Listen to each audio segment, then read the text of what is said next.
Gente, voltando aqui com o Melhor da Tarde, a gente já vai informar você daqui a pouquinho com a Mayra qual a situação. Pode falar, já está pronta? Tá lá. Então vamos direto com a Mayra para a gente saber direitinho o que o nosso governador João Dória disse. A partir de então, o que vai ser feito, quais medidas econômicas ele tomou então, Mayra?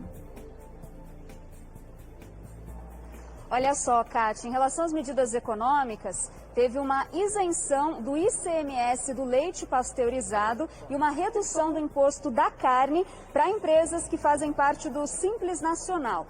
Ele também prorrogou a isenção no corte de água e gás canalizado até o dia 30 de abril para comércios e serviços para ajudar esse setor e disponibilizou 100 milhões de reais em crédito também para os setores mais afetados. Essas foram as principais medidas econômicas anunciadas aqui hoje. Quer dizer, então vai abrir uma linha de crédito a partir do finalzinho desse mês para todos esses donos de restaurantes, de bares, de salões de beleza, enfim, de todas essas categorias que estão sendo tão prejudicadas há mais de um ano, para que elas consigam aí ter um crédito e pagar de uma forma bem fácil, com juros menores, para que eles consigam respirar, né, Mayra? Porque a gente não está falando nem, em hipótese alguma, ter lucro.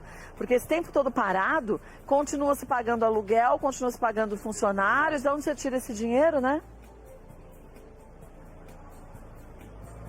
Exatamente, olha, vão ser 50 milhões de reais a juros baixos e carência estendida para bares e restaurantes através do Desenvolve São Paulo, né? Bares e restaurantes, um setor super afetado, e os outros 50 milhões para os setores de beleza, comércio, academia e eventos, principalmente para micro e pequenos empresários, para dar uma ajuda. Mas eu conversei com várias pessoas do setor e esse crédito, infelizmente, não é suficiente, né? Porque tem gente que nem tem como bancar, como pagar depois, mesmo a juros baixos e com essa carência estendida, mas é uma medida de auxílio. A gente sabe que a situação está muito pior do que muitas pessoas imaginam. A gente teve ontem, de ontem para hoje, 2.730 mortos, Isso, né?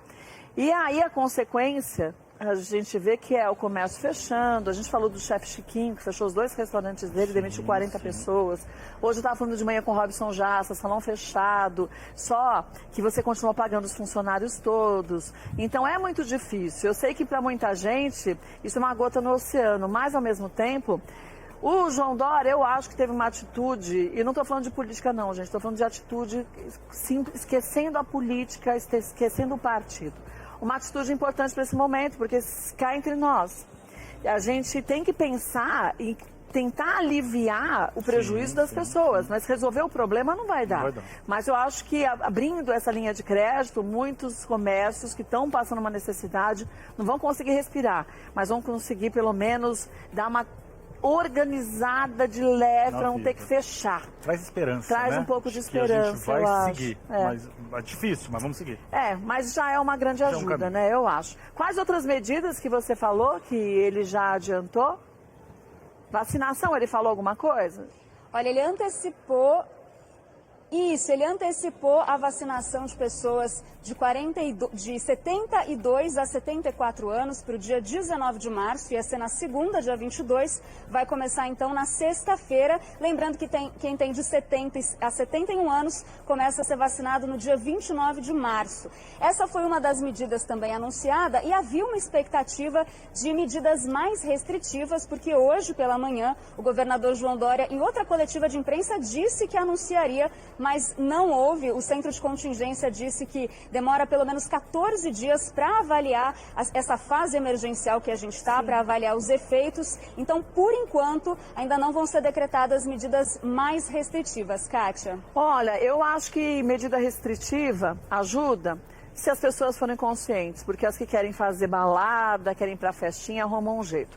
Então, eu acho que a gente precisa conscientizar a população. E nada melhor do que a gente conscientizar a população, olhando para a gente ter a tal da empatia, olhando o que está acontecendo para outras famílias. E isso eu acho que, aos poucos, a gente, se Deus quiser, vai conseguir enfiar na cabeça dos brasileiros o quanto que a gente tem tudo na mão para mudar essa situação. E quanto antes a gente fizer isso, melhor. Um beijo para você, viu, Mayra?